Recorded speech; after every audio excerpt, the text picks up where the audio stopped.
ప్రతి దానికి ఒక సమయం అంటూ ఉంటుంది అని తరచుగా వింటుంటాం. అయితే ప్రతి సమయంలో కూడా మనము చేయవలసింది ఏమైనా ఉన్నదా? ఆ విషయం ఏంటో పరిశీలిద్దాం.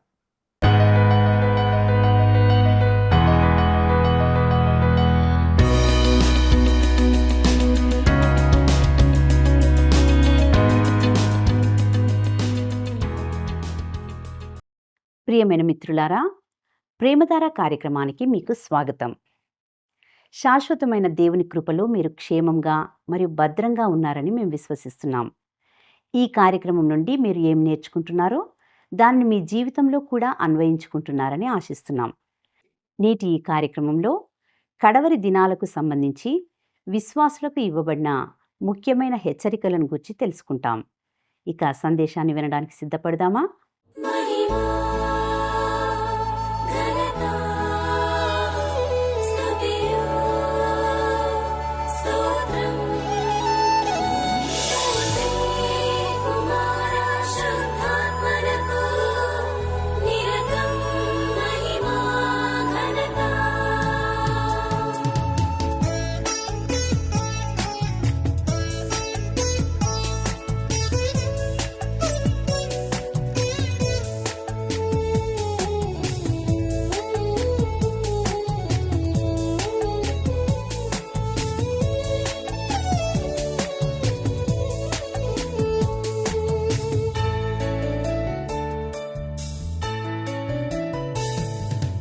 ఆరాధనకు యోగ్యుడా నిత్యము స్తుతించెదను,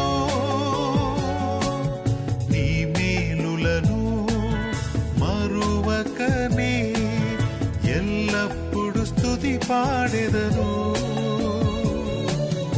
ఆరాధనకు యోగ్యుడా నిత్యము స్తుతించెదను,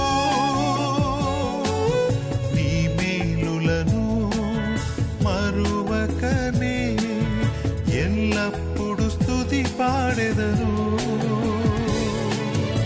ఆరాధనా ఆరాధనా ఆరాధనా ఆరాధనా, నీ మేలులకై ఆరాధనా, నీ దీవెనకై ఆరాధనా, ఆరాధనా, నీ దీవెనకై ఆరాధనా, ఆరాధనా ఆరాధనా ఆరాధనా ఆరాధనా.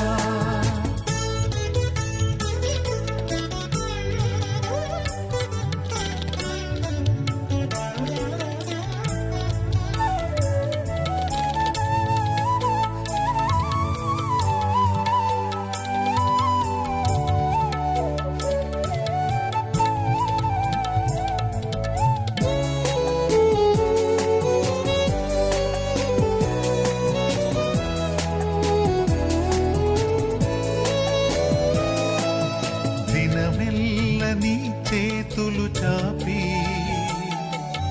కౌగిలిలో కాపాడుచుంటివే,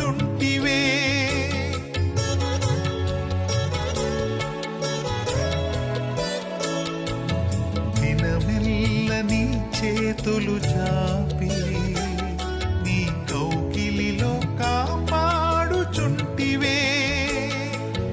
నీ ప్రేమ నీ జాలి నీ కరుణకై నా పూర్ణ హృదయముతో సన్నుతింతును, నీ ప్రేమ నీ జాలి నీ కరుణకై నా పూర్ణ హృదయముతో సన్నుతింతును. ఆరాధనా ఆరాధనా ఆరాధనా ఆరాధనా, నీ ప్రేమకై ఆరాధనా, నీ జాలికై ఆరాధనా, నీ ప్రేమకై ఆరాధనా, నీ జాలికై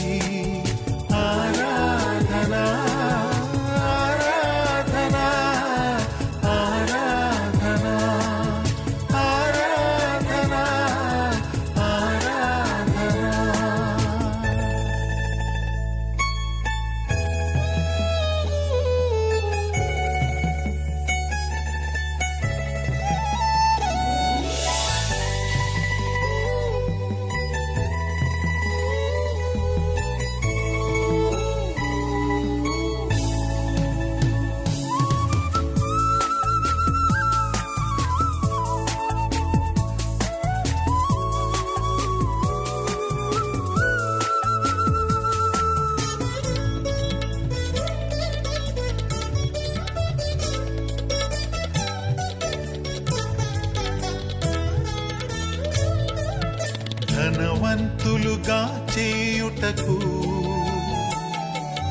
దారిద్ర్యతను అనుభవించినావు.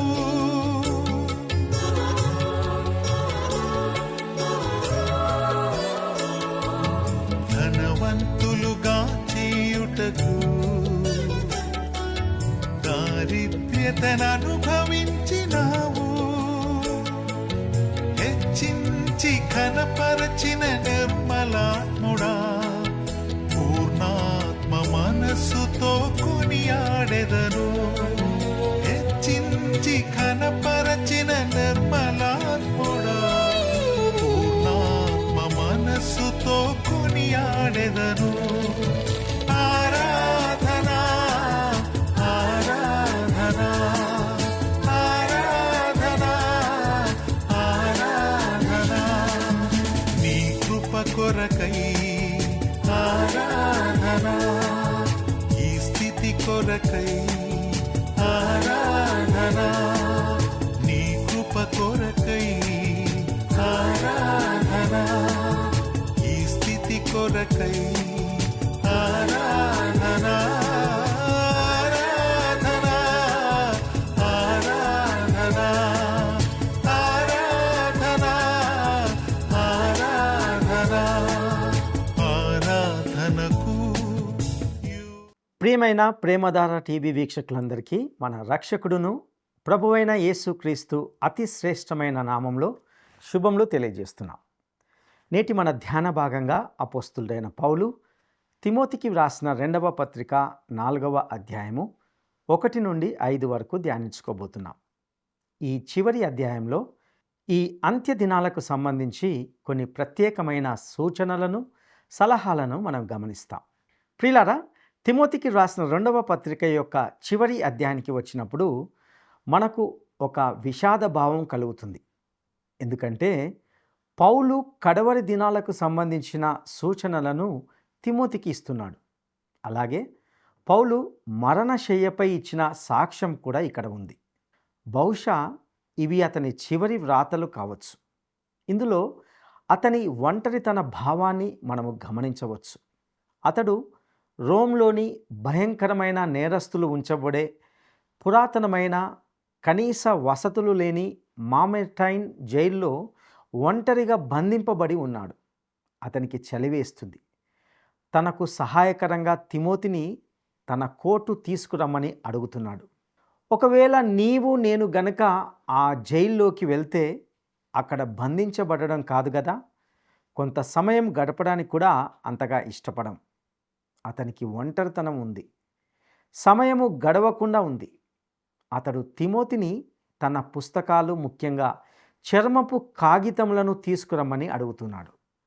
కానీ ఈ విషాదం మరియు ఒంటరితనంతో పాటు విశ్వాసంలో తన కుమారుడైన తిమోతికి పౌలు చివరిసారిగా కొన్ని ఆజ్ఞలను ఇస్తున్నప్పుడు ఒక విజయ స్వరం కూడా మనం వింటాం. అతని మాటల ద్వారా దేవుడు మనకు వినిపించాలి అనుకున్న దాన్ని మనం వింటాం.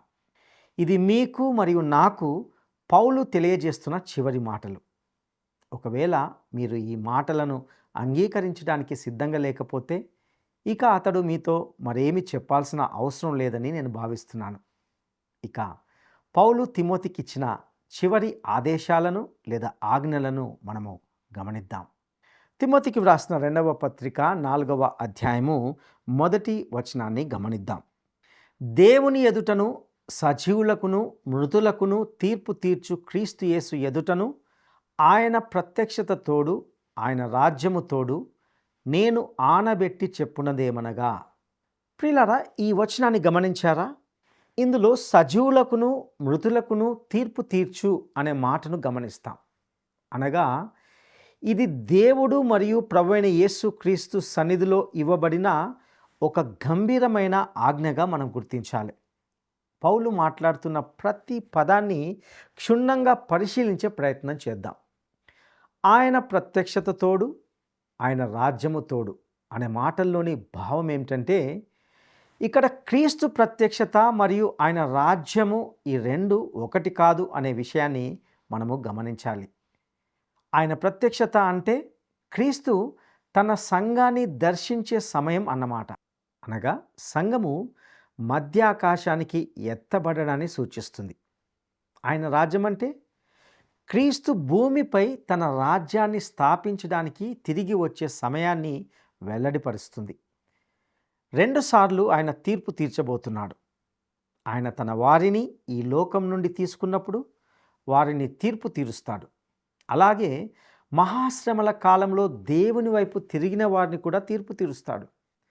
విశ్వాసులమైన మనము అందరం కూడా ఒకానొక సమయంలో ఆయన ముందు తీర్పు కోసం నిలబడతాం.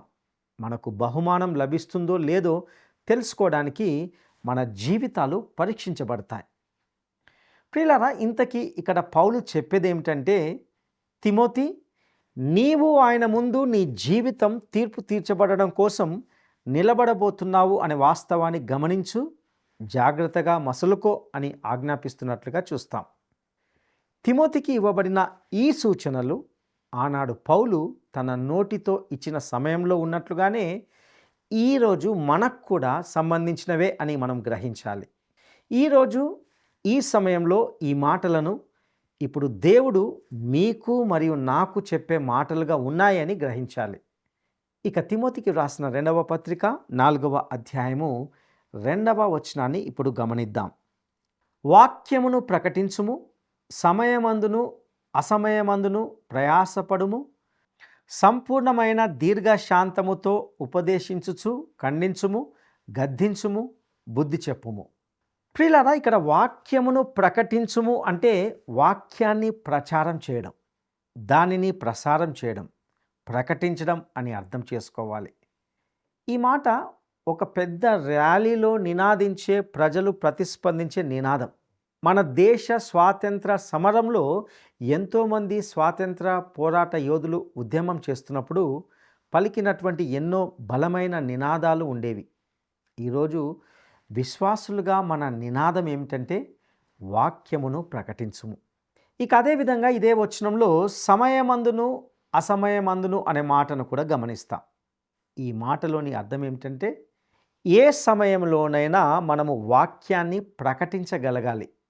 ఎవరైనా రాత్రి 2 గంటల సమయంలో మిమ్మల్ని లేపినా మీరు దేవుని వాక్యాన్ని ఇవ్వగలగాలి అని దీని భావం. అయితే ఒక విషయాన్ని జాగ్రత్తగా గమనించాలి అని నేను కోరుతున్నాను. ఇక్కడ ఆయన బైబిల్ గురించి మాట్లాడమని చెప్పట్లేదు. ఒక బైబిల్ సెమినారిలో ఒక తెలివైన విద్యార్థి తరచుగా కొన్ని మంచి వ్యాఖ్యలు చేసేవాడు. ఒకరోజు అతడు ఆ సెమినారిలోని ప్రొఫెసర్తో, మీరు ఈ సెమినారీ నుండి మీకంటూ ఒక స్వంత బైబిల్ లేకుండానే పట్టభద్రులు కావచ్చు అని అన్నాడు. అతడు ఎందుకు అలా అన్నాడంటే, మనం బైబిల్ యొక్క నేపథ్యంను గురించి, దాని యొక్క వివరాలను గురించి చదివింది చాలా ఎక్కువ, కానీ బైబిల్ను, అందులోని సత్యాలను ధ్యానించింది మాత్రం చాలా తక్కువ. ఇక్కడ పౌలు మనతో చెప్పిన విశేషము లేదా బైబిల్ గురించి మాట్లాడడం అని కాదు, కానీ అందులోని వాక్యాన్ని ప్రకటించమని చెప్తున్నాడు. ఇక్కడ మరొక సూక్ష్మమైన విషయం ఏమిటంటే, పౌలు వాక్యము నుండి ప్రసంగించండి అని చెప్పలేదు. అతడు బైబిల్ నుండి ఒక వచనాన్ని ఎంచుకొని దాని చుట్టూ ఒక పెద్ద ఉపన్యాసాన్ని తయారు చేయమని కూడా చెప్పలేదు. ఎవరో అన్నట్లు అసందర్భ వాక్య ప్రసంగాలు గొప్ప సాకులు అవుతాయి. నాతోటి విశ్వాసులారా, నాతోటి దైవజనులారా, మనము దేవుని వాక్యం గురించి కానీ లేదా దేవుని వాక్యం నుండి కానీ ప్రసంగించకూడదు, కానీ దేవుని వాక్యాన్నే ప్రసంగించాలి. ప్రియులారా, ఈ సూక్ష్మమైన విషయాన్ని మనము జాగ్రత్తగా అర్థం చేసుకోవాలని కోరుతున్నాను. సమయమందును అసమయమందును ప్రయాసపడుము. ఇక్కడ ప్రయాసపడుము అనే పదానికి అర్థం శ్రద్ధగా ఉండు లేదా మరింత బాగా చెప్పాలంటే అత్యవసరత అని అర్థం. ఇది మనపై ఒక బాధ్యతను సూచిస్తుంది. మనము నియంత్రణలో ఉండి దేవుని వాక్యాన్ని ఇవ్వడానికి సిద్ధంగా ఉండాలి. సమయమందును అసమయమందును అంటే దాని అర్థం, ప్రియులారా, రాత్రి పగలు ఏ సమయమైనా, సంవత్సరంలో ఎప్పుడైనా, ఏ పరిస్థితిలోనైనా ప్రకటించడానికి సిద్ధమైన మనసు కలిగి ఉండాలి. ఇక ఖండించుము అన్నప్పుడు ఇది దృఢ విశ్వాసముతో, గట్టి ఒప్పుదలతో చేయాలి. గద్దించుము అంటే వాస్తవానికి బెదిరించడం. ఇది నాకు తెలిసిన ఒక సేవకుని గుర్తు చేస్తుంది. అతడు దేవుని యొక్క అద్భుతమైన సేవకుడు. అతడు తన కమిటీ సభ్యులను నిజంగా బెదిరించేవాడు. అనగా అతడు ఇలా అనేవాడు, నాకు డీకన్గా లేదా పరిచారకులుగా నిజంగా తమ బాధ్యతలను నిర్వహించకుండా పనిచేయని డీకను నాకు అక్కర్లేదు. వారు డీకన్గా పని చేయాలనుకోకపోతే వారిని కమిటీలో ఉండకూడదు, ఉంచకూడదు అని చెప్పేవాడు. ఇలా చెప్పే ధైర్యం చాలామంది ప్రసంగికులకు ఉండదు, అలా ఉండలేరు. ఇక బుద్ధి చెప్పుము అనే మాటను ఇక్కడ చూస్తాం, అంటే ఆదరించడం. ప్రియులారా, విశ్వాసులకు నిజంగా ఆదరణ కావాల్సిన సమయాలు ఉంటాయి. అదేవిధంగా సంపూర్ణమైన దీర్ఘశాంతముతో అనే మాటను కూడా గమనిస్తాం. దీని భావం ఏమిటంటే దేవుని వాక్యాన్ని అందించే ప్రతి ఒక్కరూ చాలా సహనం కలిగి ఉండాలి. ఉపదేశించుచు అంటే ముందు చెప్పినట్లు బోధించుట అని అర్థం. ప్రతి సేవకుడికి బోధన పరిచర్య అనేది ఉండాలి. ప్రియులారా, ఇవన్నీ కూడా దేవుని వాక్యాన్ని ప్రసంగించడం అనే అంశంలోనే ఇమిడి ఉన్నాయి. ఇక తిమోతికి వ్రాసిన 2వ పత్రిక 4వ అధ్యాయము 3-4 వచనాలను గమనిద్దాం. ఎందుకనగా జనులు హితబోధను సహింపక దురద చెవులు గలవారై తమ స్వకీయ దురాశలకు అనుకూలమైన బోధకులను తమ కొరకు పోగు చేసుకొని సత్యమునకు చెవినీయక కల్పనా కథల వైపునకు తిరుగు కాలము వచ్చును. ప్రియులారా, హితబోధను సహింపక ఉండు కాలము వచ్చును. ఈరోజు మన సమాజము ఈ స్థితికి వచ్చిందేమో అని ఆశ్చర్యం కలుగుతుంది. ఈరోజు దేవుని వాక్య బోధన వినేవారి సంఖ్య చూస్తే మనకు ఆశ్చర్యం కలుగుతుంది. మొత్తం జనాభాతో పోలిస్తే ఇది చాలా తక్కువ శాతం మాత్రమే. హితబోధను సహించే సంఘ సభ్యులు కూడా చాలా కొద్ది మంది మాత్రమే ఉంటారు. వారు దానిని వినడానికి ఇష్టపడరు. అయితే ఇంతకీ వారు దేనిని ఇష్టపడుతున్నారు లేక దేనిని కోరుకుంటున్నారు? వారు దురద చెవులు గలవారై తమ స్వకీయ దురాశలకు ఈడవబడుతున్నారు. డాక్టర్ మార్విన్ విన్సెంట్ అనే ఒక గొప్ప దైవజనుడు ఈ వాక్యం యొక్క అర్థాన్ని వివరిస్తూ ఇలా చెప్పాడు. వారు బోధకులను సామూహికంగా ఆహ్వానిస్తారు. స్థిరపడని విశ్వాసం, సందేహం మరియు మతపరమైన విషయాలలో కేవలము ఆసక్తికరమైన ఊహాగానాలు ఉన్న కాలంలో అన్ని రకాల బోధకులు ఐగుప్తులోని ఈగల్లాగా గుంపులుగా వస్తారు. డిమాండ్ అనేది సరఫరాను సృష్టిస్తుంది. వినేవారు తమ సొంత బోధకులను ఆహ్వానించి తమకు అనుకూలంగా వారిని తయారు చేసుకుంటారు. అవసరమైతే ప్రజలు పూజించడానికి ఒక దూడను కోరుకుంటే ఆ దూడను తయారు చేసే పరిచర్య చేసేవాడు కూడా సులభంగానే వారికి దొరుకుతాడు. ప్రియులారా, ఈ మాటలు ఈరోజు ఖచ్చితంగా ఎంతో నిజం. ఇందులో ఎంతో వాస్తవం ఉన్నది. ఎవరో అన్నట్లు నేటి ఆధునిక ప్రసంగ వేదిక అనేది ఎలా ఉందంటే ప్రజలు వినడానికి ఇష్టపడేదాన్ని మళ్ళీ వారికే చెప్పే ఒక ప్రతిధ్వని పరికరంలాగా ఉంటున్నది. ప్రియులారా, దురద చెవులు గలవారై తమ స్వకీయ దురాశలకు అనే మాటను ఈ వచనంలో మనం గమనిస్తాం. డాక్టర్ విన్సెంట్ అనే వ్యక్తి తన పుస్తకంలో పేర్కొన్న మరికొన్ని విషయాలను జ్ఞాపకం చేసుకుందాం. అలెగ్జాండ్రియాకు చెందిన క్లెమెంట్ ఇటువంటి కొందరు ఉపదేశకులను ఉద్దేశించి అందులో ఇలా వర్ణించాడు. శారీరకంగా కాకపోయినా కవ్వింపజేసే వాటి ద్వారా దురదతో ఉన్న వారి చెవులను తృప్తిపరుస్తున్నారు. సెనేకా అనే భక్తుడు ఇలా అంటాడు, కొందరు నేర్చుకోవడానికి కాదు కానీ వినడానికి మాత్రమే వస్తారు. ఏదో థియేటర్కు వెళ్ళినట్లు ఆనందం కోసం మాట్లాడే మాటలు లేదా కథలతో వారి చెవులను రంజింప చేయడానికి అన్నట్లుగా మందిరాలకు వెళ్తుంటారు. ప్రియులారా, నిజంగా ఇది ఈ రోజుకు ఎంతో తగిన వివరణగా ఉంటున్నది. ఎవరో ఒకానొక వ్యక్తి అన్నట్లుగా కొందరు కళ్ళు మూసుకోవడానికి, మరికొందరు అవే కళ్ళతో ఇతరుల బట్టలను చూడడానికి దేవుని మందిరానికి వెళ్తున్నారు. అంటే వారు హితబోధను అనగా ఆరోగ్యకరమైన బోధను వినడానికి దేవుని మందిరానికి వెళ్ళరు. వారు దేవుని వాక్యం వినడానికి ఇష్టపడరు. వారికి దానికి బదులుగా ఇంకా ఏదో కావాలి. డాక్టర్ వారెన్ వియర్స్బీ అనే భక్తుడు ఇలా అన్నాడు, ప్రజలు సత్యాన్ని కాకుండా తమను సంతోషపెట్టేదాన్ని వింటారు. వారు కాంతిని కాదు, వెచ్చదనాన్ని కోరుకుంటారు. వారు దేవుని వాక్యం కాదు, వారి స్వంత భావాలను ప్రతిధ్వనించే దాన్ని ఆశిస్తారు. ప్రియులారా, ఈరోజు అనేక సంఘాలు ఈ స్థితిలోనే ఉన్నాయి. ప్రజలు నిజమైన బోధను కోరుకోరు. వారు తమ చెవులకు ఇష్టమైన మాటలు వినాలనుకుంటారు. కానీ దేవుని సేవకులుగా అది ఎంత కఠినంగా ఉన్నప్పటికీ మనము సత్యాన్ని ధైర్యంగా ప్రకటించాలి. ఇలాంటి వారికి క్రైస్తవ ప్రదర్శనకారుల నుండి మతపరమైన వినోదం కావాలి. వారి చెవులను కవ్వింపజేసేవారు కావాలి. ఈరోజు సంఘాల్లో క్రొత్తదనం పట్ల అమితమైన ప్రేమ ఉంది. అందులో భావోద్వేగ పూరిత సినిమాలు, ఆయా రకాల పోటీలు, కాళ్ళను కదిలించే సంగీతం, రంగురంగుల లైట్లు మొదలైనవి అక్కడ వారికి ఉండాలి. కేవలం బైబిల్ను తెరిచి బోధించే వ్యక్తిని వారు తిరస్కరిస్తారు. అయితే లోతు లేని మత వినోదాన్ని పంచే వ్యక్తి ఒక గొప్ప సెలబ్రిటీ అవుతాడు. మరియు 4వ వచనం సూచించేది ఏమిటంటే, ఈ ఆశలను వెంబడించే క్రమంలో వారి దురద చెవులు త్వరలోనే చెవుడు పట్టినవిగా మారతాయి. ప్రజలు సత్యం నుండి దూరంగా మరియు మానవ నిర్మిత కల్పిత కథలను నమ్మడం ప్రారంభిస్తారు. ఇక అదేవిధంగా ఈ వచనంలో సత్యమునకు చెవినీయక కల్పనా కథల వైపునకు తిరుగు కాలము వచ్చును అనే మాటను గమనిస్తాం. అనగా వారికి క్రొత్తదనం కావాలి, వారిని వినోదింపజేసేది కావాలి. నేటి విశ్వాసులకు క్రీస్తు కంటే క్రీస్తు విరోధి పట్ల ఎక్కువ ఆసక్తి ఉంటుంది. దురద చెవులు గలవారు చాలామంది ఉన్నారు. వారు ఈ విచిత్రమైన అసాధారణమైన విషయాల గురించి వినడానికి ఇష్టపడతారు. వారు వినోదాన్ని కోరుకుంటారు. కానీ దేవుని వాక్యం అందించబడడం వారు ససేమిరా ఇష్టపడరు. చాలామందికి దేవుని యొక్క వాక్య ప్రసంగాలు వినడం ప్రారంభించినప్పుడు చాలాసార్లు ప్రసంగికుని యాస మాత్రమే కాదు, అతడు చెప్పేది ఏది కూడా వారికి నచ్చదు.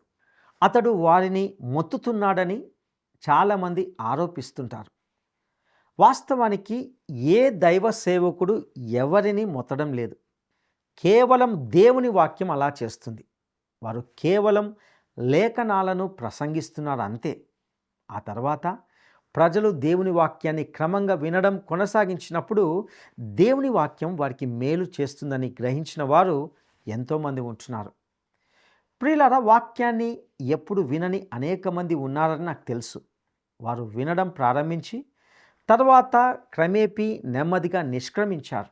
ఎందుకంటే వారు దేవుని వాక్యం వినడానికి ఇష్టపడలేదు. వారికి వినోదం కావాలి. ఇక ఇప్పుడు తిమోతికి వ్రాసిన 2వ పత్రిక 4వ అధ్యాయము 5వ వచనాన్ని గమనిద్దాం. అయితే నీవు అన్ని విషయాలలో మితముగా ఉండుము, శ్రమపడుము, సువార్తికుని పనిచేయుము, నీ పరిచర్యను సంపూర్ణముగా జరిగించుము.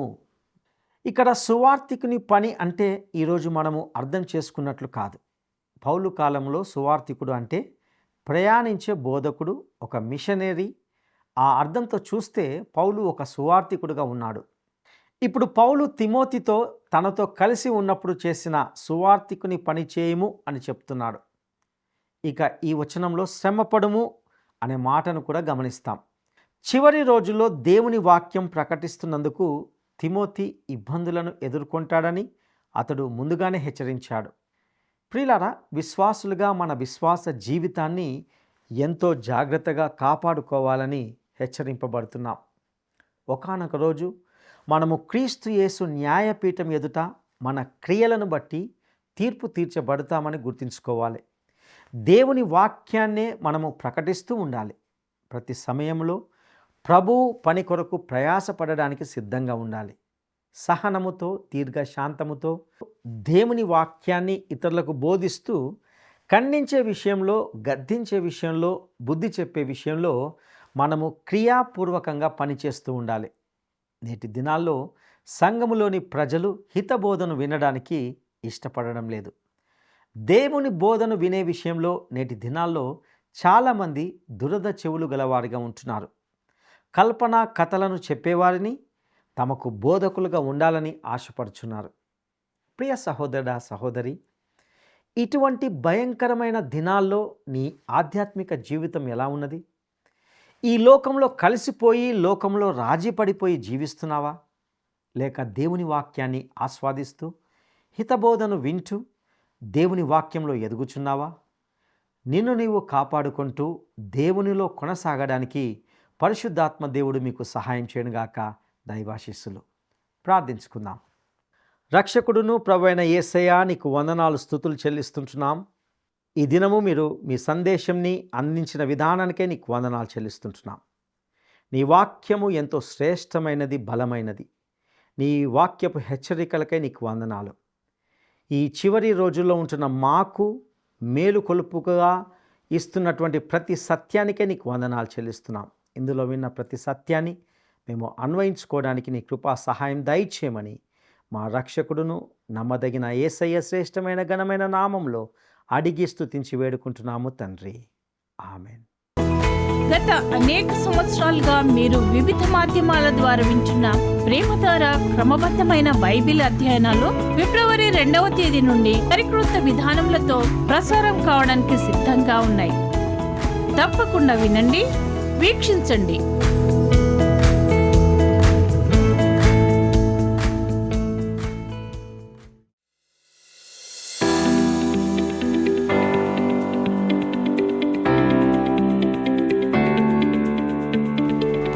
ఆయన ప్రత్యక్షత తోడు, ఆయన రాజ్యము తోడు అనే మాటల్లో ఆయన రాజ్యము దేనిని సూచిస్తుంది?